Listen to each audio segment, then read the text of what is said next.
चिदात्मने सर्वान्तरात्मने श्रीमद् वेङ्कटेशाय मङ्गलम्। स्वतः सर्वविदे सर्वशक्तये सर्वशेषिने सुलभाय सुशीलाय वेङ्कटेशाय मङ्गलम्।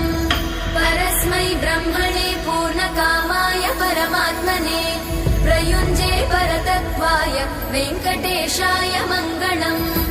आकालतत्त्वमशान्तमात्मनामनुपश्यताम् अतृप्त्यमृतरूपाय वेङ्कटेशाय मङ्गलम्।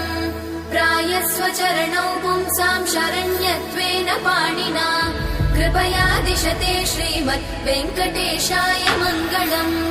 दयामृततरङ्गिण्यास्तरङ्गैरिव शीतलै अपाङ्गैः सिञ्चते विश्वं वेङ्कटेशाय मङ्गलम्। स्रग्भूषां